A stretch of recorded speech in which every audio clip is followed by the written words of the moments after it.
अमृतपाल से एनएसए लाउण बारे बोले मुख मंत्री मान, कहा सूबे की कानून व्यवस्था बारे जो भी जरूरी हो करांगे, मैं किसी खास का नहीं सब का ख्याल रखूं। संसद में चन्नी ते रवनीत बिट्टू विचाले तिखी जुबानी जंग। चन्नी बोले जिस दिन तुसी छड़ी कांग्रेस उस दिन तुहाडे दादे दी हुई मौत। तां बिट्टू बोले मेरे दादे ने कांग्रेस नहीं देश लई दित्ती कुर्बानी। संसद में किसानां दे मुद्दे ते जोरदार बहस। चन्नी बोले किसानां नूं दिल्ली आउण तो रोकिया, वादे मुताबिक नहीं दे रहे एमएसपी गारंटी कानून। तां मंत्री पीयूष गोयल ने विरोधियों ते गुमराह करन दे लाए इल्जाम। मुख्यमंत्री मान वालों नीति आयोग की बैठक का बायकाट, कहा जदों सानू देना ही कुछ नहीं फिर बुलाउंदे क्यों नहीं। बजट तां पंजाब दा ना तक नहीं बोलिया। केजरीवाल की सेहत नूं लैके प्रदर्शन करेगा इंडिया का 30 जुलाई नूं जंतर मंतर होएगी रैली। आप दे राज्यसभा सांसद राघव चड्ढा ने महंगाई के मुद्दे ते केंद्र नूं घेरिया। जनता ने सरकार ते लगाई 18% जीएसटी, इसलिए 303 तो कट के 240 हुई सीटां। राष्ट्रपति भवन के दरबार हाल नूं मिली नवी पछाण, हुण गणतंत्र मंडप होवेगा ना। अशोक हाल नूं भी अशोक मंडप च बदलिया गया। वेरका मिल्क प्लांट के मुलाजमां की हड़ताल, आउटसोर्स च भर्ती कर्मचारियों ने लगाया धरना, सरकार तो रेगुलर करने की मांग।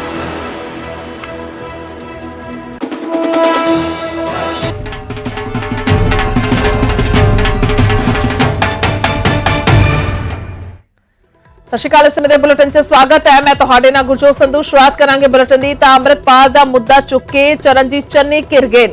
मुख्यमंत्री मान का कहना है कि कांग्रेस अपना स्टैंड स्पष्ट करे। तां मैं किसी खास एमपी नहीं, सब का ख्याल रखना है, सीएम का यह कहना है। बीजेपी ने भी चन्नी बहाने कांग्रेस नूं घेरिया है। तां चन्नी ने देश धोई दी तरह सदन दे विच गल कीती है।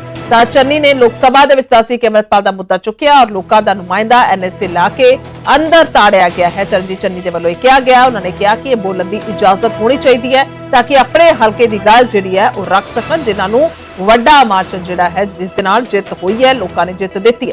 तां यह भी एक तरह की एमरजेंसी ही है, चरणजीत चन्नी का यह कहना है। जिस तो बाद चरणजीत चन्नी असीं कह सकते हैं कि जो पासे तो घिरदे हुए नजर आ रहे हैं और बीजेपी के वल्लों भी सवाल खड़े किए गए। तो सीएम ने भी यह कहा कि मैं सब का ख्याल रखना। नाले उन्होंने भी कहा कि कांग्रेस अपना स्टैंड स्पष्ट करे, क्योंकि अद्धी कांग्रेस कुछ होर कहती है तो अद्धी कांग्रेस के वालों कुछ होर हामी भरी जाती है, बयान किया जाता है। तो इसनूं लैके उन्होंने घेरिया है कांग्रेस पार्टी ने। उन्होंने कहा कि अपना स्टैंड स्पष्ट किया जाए अमृतपाल के मसले से, कि उन्होंने बाहर आना चाहिए है, गल रखनी चाहिए है, या फिर कुछ वखरा कहना है बाकी कांग्रेस का। क्योंकि चरणजीत चन्नी ने जो कहा उन्होंने एक अपना फैसला है। इस तरीके सीएम भगवंत मान ने यह जवाब दिता है। तो अमृतपाल नूं बाहर आके अपनी गल रखने की इजाजत दी जाए। चरणजीत चन्नी दे वल्लों इस संसद दे विच मुद्दा चुकिया गया।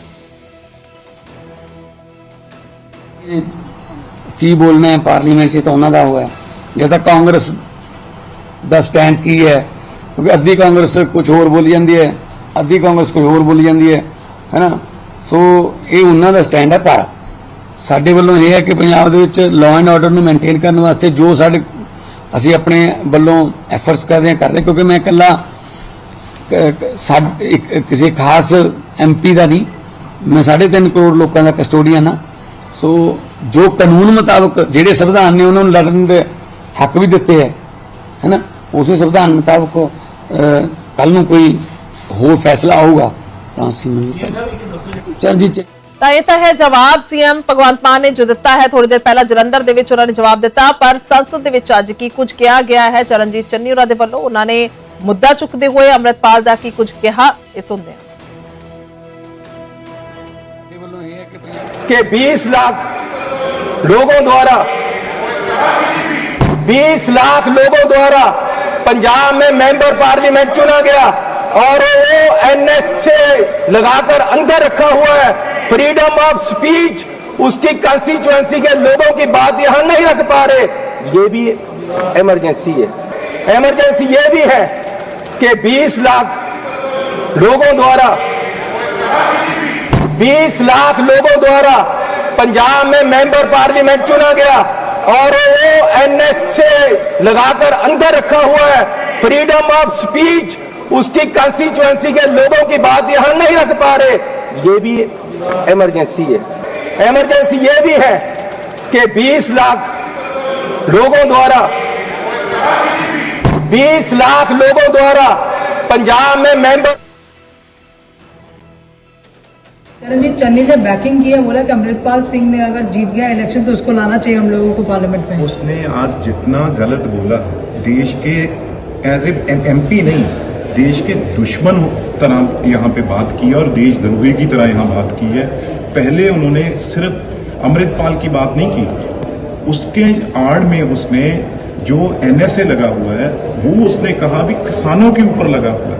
टोटल ही उसने गलत गुमराह किया। और एक जो एक्स सीएम हो वो ये बात कहे कि सरकार ने 4 किसानों के ऊपर एनएसए लगाया, 4 देशद्रोहियों को जिन्होंने पंजाब को तोड़ने की कोशिश की, उनको आज किसान बताते हुए, फार्मर बताते हुए सारे सदन को और सदन के थ्रू सारी दुनिया को गुमराह करने की कोशिश की है। उस पार्टी के सांसद चरणजीत चन्नी जी जो पूर्व मुख्यमंत्री रहे हैं, वो पार्लियामेंट में खड़े होकर कहते हैं कि अमृतपाल सिंह पर एनएसए लगाना गलत है, उनके बोलने की आजादी पर हमला है और उनको रिहा किया जाना चाहिए। कांग्रेस पार्टी आज अलगाववादी और खालिस्तानियों के समर्थन में उतर आई है। ये वही कांग्रेस पार्टी है जो संविधान की बड़ी बड़ी बातें करती है। क्या ये संविधान सम्मेत है? क्या ये संविधान की रक्षा कर रहे हैं? जो व्यक्ति भारत के टुकड़े टुकड़े करने की बात करता है, पैरवी करता है, इंदिरा गांधी जी की हत्या को सही बुलाता है, उसके बचाव में और उसके पक्ष में आज बात रखी जा रही है। ये रणजीत सिंह चन्नी जी भी इस पर विस्तार से बता पाएंगे, क्योंकि पंजाब के दोनों सांसद हैं और उन्होंने क्या कहा, किस तरह से उन्होंने कहा। रणजीत चन्नी ये भी ਰਿਐਕਸ਼ਨਸ ਆਏ ਨੇ। ਆ ਕਹਿ ਰਹੀ ਹੈ ਕਿ ਘੇਰਦੇ ਹੋਏ ਵੱਖੋ-ਵੱਖ ਜਿਹੜੀਆਂ ਪਾਰਟੀਆਂ ਦੇ ਆਗੂ ਨੇ ਉਹ ਨਜ਼ਰ ਆਏ ਨੇ ਚਰਨਜੀਤ ਚੰਨੀ ਨੂੰ। ਤਾਂ ਚਰਨਜੀਤ ਚੰਨੀ ਇਹ ਬਿਆਨ ਦੇ ਕੇ ਚੌ ਪਾਸੇ ਤੋਂ ਘਿਰਦੇ ਹੋਏ ਨਜ਼ਰ ਆ ਰਹੇ ਨੇ। ਤਾਂ ਚਰਨਜੀਤ ਚੰਨੀ ਦੇ ਵੱਲੋਂ ਇਹ ਮੰਗ ਰੱਖੀ ਗਈ ਹੈ ਕਿ ਅੰਮ੍ਰਿਤਪਾਲ ਲੋਕਾਂ ਦੀ ਜੋ ਆਵਾਜ਼ ਹੈ, ਖਡੂਰ ਸਾਹਿਬ ਦੀ ਜੋ ਆਵਾਜ਼ ਹੈ, ਉਸ ਨੂੰ ਬੋਲਣ ਦੀ ਇਜਾਜ਼ਤ ਸੰਸਦ ਦੇ ਵਿੱਚ ਦਿੱਤੀ ਜਾਵੇ।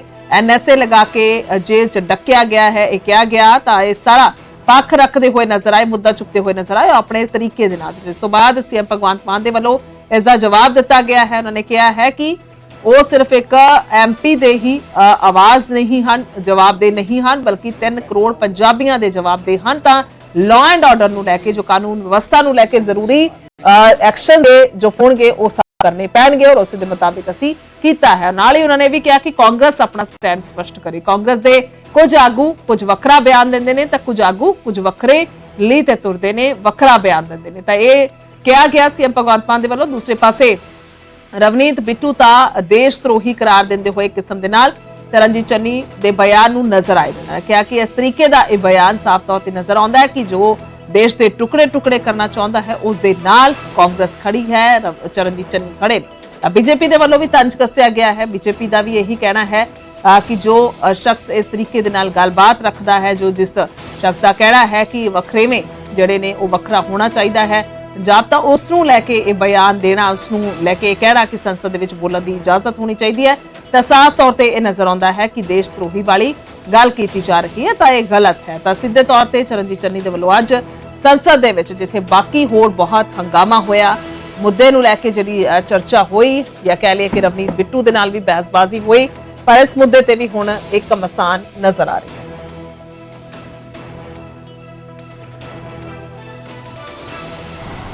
इमरजेंसी ये भी है कि 20 लाख लोगों द्वारा पंजाब में मेंबर पार्लियामेंट चुना गया और वो एनएसए लगाकर अंदर रखा हुआ है। फ्रीडम ऑफ स्पीच, उसकी कंस्टिट्यूएंसी के लोगों की बात यहां नहीं रख पा रहे, ये भी इमरजेंसी है। ਚਰਨਜੀਤ ਚੰਨੀ ਜੀ ਨੇ ਕੀ ਬੋਲਣਾ ਹੈ ਪਾਰਲੀਮੈਂਟ 'ਚ, ਤਾਂ ਉਹਨਾਂ ਦਾ ਹੋਇਆ। ਜੇ ਤਾਂ ਕਾਂਗਰਸ ਦਾ ਸਟੈਂਡ ਕੀ ਹੈ, ਕਿਉਂਕਿ ਅੱਧੀ ਕਾਂਗਰਸ ਕੁਝ ਹੋਰ ਬੋਲੀ ਜਾਂਦੀ ਹੈ, ਅੱਧੀ ਕਾਂਗਰਸ ਕੁਝ ਹੋਰ ਬੋਲੀ ਜਾਂਦੀ ਹੈ ਨਾ। ਸੋ ਇਹ ਉਹਨਾਂ ਦਾ ਸਟੈਂਡ ਹੈ। ਪਰ ਸਾਡੇ ਵੱਲੋਂ ਇਹ ਹੈ ਕਿ ਪੰਜਾਬ ਦੇ ਵਿੱਚ ਲਾਅ ਐਂਡ ਆਰਡਰ ਨੂੰ ਮੇਨਟੇਨ ਕਰਨ ਵਾਸਤੇ ਜੋ ਅਸੀਂ ਆਪਣੇ ਵੱਲੋਂ ਐਫਰਟਸ ਕਰਦੇ, ਕਿਉਂਕਿ ਮੈਂ ਇਕੱਲਾ ਕਿਸੇ ਖਾਸ ਐਮਪੀ ਦਾ ਨਹੀਂ, ਮੈਂ 3.5 ਕਰੋੜ ਲੋਕਾਂ ਦਾ ਕਸਟੋਡੀਅਨ ਹਾਂ। ਸੋ ਜੋ ਕਾਨੂੰਨ ਮੁਤਾਬਕ ਜਿਹੜੇ ਸੰਵਿਧਾਨ ਨੇ ਉਹਨਾਂ ਨੂੰ ਲੜਨ ਦੇ ਹੱਕ ਵੀ ਦਿੱਤੇ ਹੈ ਨਾ, ਉਸੇ ਸੰਵਿਧਾਨ ਮੁਤਾਬਕ ਕੱਲ ਨੂੰ ਕੋਈ ਮੁੱਦੇ ਨੂੰ ਲੈ ਕੇ ਸਵਾਲ ਜਵਾਬ ਉੱਠ ਰਹੇ ਨੇ ਤਾਂ ਆਰਪੀ ਸਿੰਘ ਸਾਡੇ ਨਾਲ ਫੋਨ ਲਾਈਨ ਤੇ ਜੁੜ ਚੁੱਕੇ ਨੇ ਬੀਜੇਪੀ ਤੋਂ ਨੇ। ਆਰਪੀ ਸਿੰਘ ਜੀ, ਅੱਜ ਮੁੱਦਾ ਚੁੱਕਿਆ ਗਿਆ ਮੈਂਬਰ ਪਾਰਲੀਮੈਂਟ ਚਰਨਜੀਤ ਚੰਨੀ ਜਲੰਧਰ ਤੋਂ। ਉਹਨਾਂ ਨੇ ਕਿਹਾ ਕਿ ਅੰਮ੍ਰਿਤਪਾਲ ਨੂੰ ਜਿਹੜਾ ਆਵਾਜ਼ ਲੋਕਾਂ ਦੀ ਚੁੱਕਣ ਦੀ, ਖਡੂਰ ਸਾਹਿਬ ਦੇ ਲੋਕਾਂ ਦੀ ਆਵਾਜ਼ ਰੱਖਣ ਦੀ ਸੰਸਦ 'ਚ ਇਜਾਜ਼ਤ ਦੇਣੀ ਚਾਹੀਦੀ ਹੈ।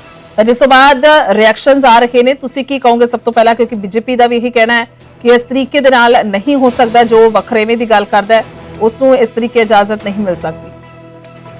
देखो चन्नी साहब वो बोल रहे हैं जो कांग्रेस का डीएनए है और वो कांग्रेस का डीएनए है देश ਨੂੰ ਵੰਡੋ और राज करो। ਹੁਣ ਵੀ ਉਹੀ ਕਰ ਰਹੇ ਨੇ ਜੋ ਦੇਸ਼ ਨੂੰ ਵੰਡਣਾ ਚਾਹੁੰਦੇ ਨੇ, ਉਹਨਾਂ ਦੇ ਸਮਰਥਨ ਵਿੱਚ ਖੜੇ ਨੇ। ਉਹ ਰਾਹੁਲ ਗਾਂਧੀ ਹੋਏ ਜਾਂ ਅੰਮ੍ਰਿਤਪਾਲ ਸਿੰਘ ਹੋਏ, ਦੋਨੋਂ ਇੱਕੋ ਬਿਆਨ ਦਿੰਦੇ ਨੇ ਕਿ ਇੰਡੀਆ ਯੂਨੀਅਨ ਆਫ ਸਟੇਟ, ਦੋਨਾਂ ਦੇ ਇੱਕੋ ਜਿਹੇ ਡਾਟਡ ਲਾਈਨ ਦੇ ਬਿਆਨ ਆਉਂਦੇ ਨੇ। ਦੇਖਦੇ ਹੈ ਕਿ ਕਾਂਗਰਸ ਦੀ ਸੋਚ ਕੀ ਹੈ। पर अफसोस है कि अज खड़गे साहब, अज राहुल गांधी, अज प्रियंका वाड्रा कोई बोलने को तैयार नहीं कि चन्नी गलत लाइन ले रहा है या गलत स्टैंड ले रहा है, या वो बंदे ने कि सारी पार्टी की लाइन है। और चन्नी साहब को पूछना चाहिए कि कोई व्यक्ति का मर्डर कर दे, कोई किसी का कत्ल कर दे और कत्ल तो बाद उसके खिलाफ मुकदमा चले, क्या वो इलेक्शन लड़के जीत लवे, पर ऐसा मतलब थोड़ा कि उसके खिलाफ मुकदमा नहीं चलेगा या उन्हें सजा नहीं मिलेगी। वो अपनी जगह है। इसी प्रकार ਪੰਜਾਬ ਦੇ ਜਿਹੜੇ ਲਾਅ ਐਂਡ ਆਰਡਰ ਨੂੰ ਖਰਾਬ ਕਰੇ, ਜਿਹੜੇ ਪੰਜਾਬ ਦੇ ਜਿਹੜੇ ਹਾਰਮੋਨੀ ਨੂੰ ਖਰਾਬ ਕਰੇ, ਭਾਈਚਾਰੇ ਨੂੰ ਖਰਾਬ ਕਰੇ, ਉਹਦੇ ਖਿਲਾਫ ਅਗਰ ਐਨਐਸਏ 'ਚ ਮੁਕੱਦਮਾ ਲਾ ਕੇ ਕਾਰਵਾਈ ਹੋ ਰਹੀ ਹੋਏ ਤੇ ਉਹਦੇ 'ਚ ਅਗਰ ਇਲੈਕਸ਼ਨ ਬੰਦਾ ਜਿੱਤ ਵੀ ਜਾਏ, ਇਹਦਾ ਥੋੜਾ ਕਿ ਉਹਦੇ ਖਿਲਾਫ ਕਾਰਵਾਈ ਨਹੀਂ ਹੋਗੀ। ਜੋ ਉਹਨੇ ਕੀਤਾ ਉਸ ਮਾਮਲੇ 'ਚ ਕਾਰਵਾਈ ਹੋਏਗੀ ਜੀ। ਆਰਪੀ ਸਿੰਘ ਜੀ, ਜੋ ਸੀਐਮ ਭਗਵੰਤ ਮਾਨ ਨੂੰ ਲੱਗਦਾ ਹੈ ਕਿ ਅੱਧੀ ਕਾਂਗਰਸ ਕੁਝ ਵੱਖਰਾ ਬਿਆਨ ਦਿੰਦੀ ਹੈ ਤਾਂ ਅੱਧੀ ਕਾਂਗਰਸ ਦਾ ਕੁਝ ਵੱਖਰਾ ਸਟੈਂਡ ਹੁੰਦਾ ਹੈ, ਤੁਸੀਂ ਇਸ ਦੇ ਨਾਲ ਸਹਿਮਤ ਹੋ?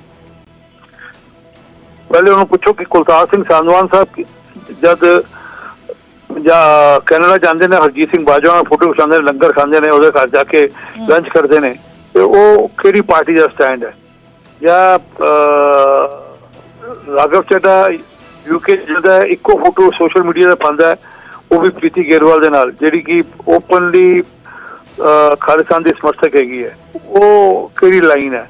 असल ये कि ये सारी पार्टियां वोट बैंक के चलते किसी हद तक जाने तैयार ने। इन लगता है कि 2027 का इलेक्शन सिर पे आने वाला है 2 साल बाद, तो असं उसकी तैयारी रही है और जो भी असं अपने लोगों वोट बैंक करके जो भी कर सकते हैं असं करिए।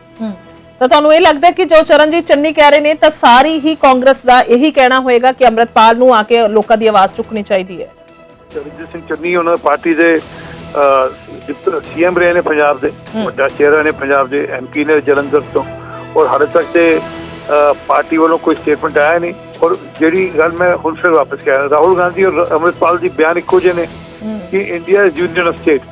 शायद ना राहुल गांधी को पता है ना अमृतपाल को पता है कि महाराजा रणजीत सिंह ने जब सोना चढ़ाया सी, दिता सी दरबार साहब वास्ते, हरमंदिर साहब वास्ते, नाल ही काशी विश्वनाथ वास्ते भी सोना भेजा सी ते सोमनाथ के दरवाजे भी भेजे सन। ये इन्होंने नहीं पता कि हिंदुस्तान की है, कि दोनों की सोच इको जी है। इस करके मेरा कहना है कि ये कांग्रेस की एक लाइन है और वो उस लाइन तो अगे जाने तैयार नहीं, वो पंजाब नूं वंड के सत्ता प्राप्त करना चाहते हैं। ठीक है, बहुत बहुत शुक्रिया आरपी सिंह जी न्यूज़ 18 पंजाब नाल गलबात करन लई। ਤਾਂ ਕੁੱਲ ਮਿਲਾ ਕੇ ਮਸਲਾ ਹੈ ਬਿਆਨ ਦਾ, ਜੋ ਬਿਆਨ ਚਰਨਜੀਤ ਚੰਨੀ ਹੋਰਾਂ ਦੇ ਵੱਲੋਂ ਸੰਸਦ ਦੇ ਵਿੱਚ ਦਿੱਤਾ ਗਿਆ। ਕਹਿ ਲਈਏ ਕਿ ਜੋ ਮੁੱਦਾ ਉਹਨਾਂ ਨੇ ਅੰਮ੍ਰਿਤਪਾਲ ਦੀ ਰਿਹਾਈ ਨੂੰ ਲੈ ਕੇ ਚੁੱਕਿਆ, ਐਨਐਸਏ ਲਗਾਇਆ ਗਿਆ ਹੈ, ਉਸ ਨੂੰ ਲੈ ਕੇ ਚੁੱਕਿਆ, ਜਿਸ ਤੇ ਕਿ ਇਹ ਜਵਾਬ ਆਇਆ ਹੈ। ਕਹਿ ਲਈਏ ਕਿ ਉਹਨਾਂ ਨੂੰ ਚੌਪਾਸੇ ਤੋਂ ਘੇਰਿਆ ਜਾ ਰਿਹਾ ਹੈ। ਸੀਐਮ ਭਗਵੰਤ ਮਾਨ ਦੇ ਵੱਲੋਂ ਵੀ ਇਸ ਦਾ ਜਵਾਬ ਦਿੱਤਾ ਗਿਆ ਜਦੋਂ ਉਹਨਾਂ ਨੂੰ ਸਵਾਲ ਕੀਤਾ ਗਿਆ ਕਿ ਐਨਐਸਏ ਕਿਉਂ ਐਕਸਟੈਂਡ ਕੀਤਾ ਗਿਆ ਜਾਂ ਕਿਉਂ ਅਜੇ ਵੀ ਅੰਮ੍ਰਿਤਪਾਲ ਜੇਲ੍ਹ ਦੇ ਵਿੱਚ ਹੈ, ਤਾਂ ਉਹਨਾਂ ਨੇ ਕਿਹਾ ਕਿ ਸੰਵਿਧਾਨ ने इजाजत दी है ਤਾਂ ਹੀ ਅੰਮ੍ਰਿਤਪਾਲ ਚੋਣ ਲੜੇ ਨੇ ਔਰ ਜਿੱਤੇ ਵੀ ਨੇ। ਪਰ ਦੂਸਰੇ ਪਾਸੇ ਲਾਅ ਐਂਡ ਆਰਡਰ ਨੂੰ ਵੇਖਦੇ ਹੋਏ ਜਿਹੜੇ ਫੈਸਲੇ ਬਤੌਰ ਇੱਕ ਮੁੱਖ ਮੰਤਰੀ ਸੂਬੇ ਦੀ ਕਮਾਨ ਉਹਨਾਂ ਦੇ ਹੱਥ ਵਿੱਚ ਹੈ, ਲੋਕਾਂ ਦੀ ਜ਼ਿੰਮੇਵਾਰੀ ਉਹਨਾਂ ਦੇ ਹੱਥ ਵਿੱਚ ਹੈ, ਤਾਂ ਉਸ ਦੇ ਮੱਦੇਨਜ਼ਰ ਜਿਹੜੇ ਫੈਸਲੇ ਲੈਣੇ ਪੈਣਗੇ ਤਾਂ ਉਹੀ ਫੈਸਲੇ ਜਿਹੜੇ ਨੇ ਉਹ ਲਏ ਜਾ ਰਹੇ ਨੇ ਔਰ ਅੱਗੇ ਵੀ ਇਸੇ ਤਰੀਕੇ ਦੇ ਨਾਲ ਲਏ ਜਾਣਗੇ, ਕਿਉਂਕਿ ਇਹ ਲੋਕਾਂ ਦੀ ਸੁਰੱਖਿਆ ਦਾ ਸਵਾਲ ਹੈ। ਤਾਂ ਸਾਫ਼ ਤੌਰ ਤੇ ਉਹਨਾਂ ਨੇ ਜਵਾਬ ਦਿੱਤਾ ਹੈ ਔਰ ਇਸੇ ਦੇ ਚੱਲਦੇ ਨਾਲ ਹੀ ਉਹਨਾਂ ਨੇ ਕਾਂਗਰਸ ਤੇ ਵੀ ਤੰਜ ਕੱਸਿਆ ਕਿ ਆਖਰਕਾਰ ਕਾਂਗਰਸ जो है वो सारी एकजुट बयान नहीं देगी।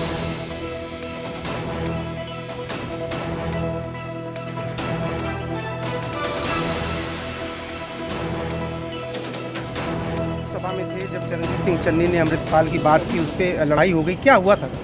देखो, बात उस बात पे नहीं हुई। बार बार बिट्टू जी उनको टोक रहे थे और बिना बात के टिप्पणियां कर रहे थे।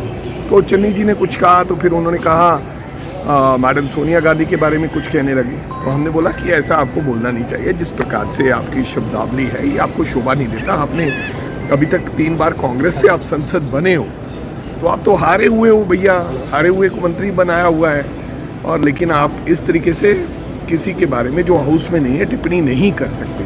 तो उनको गुस्सा आया, वो कहने लगे कि आ जाओ, बल्कि लड़ने के लिए तैयार हो गए, हाथ मार के कह रहे कि आओ आओ, फिजिकल हो गए।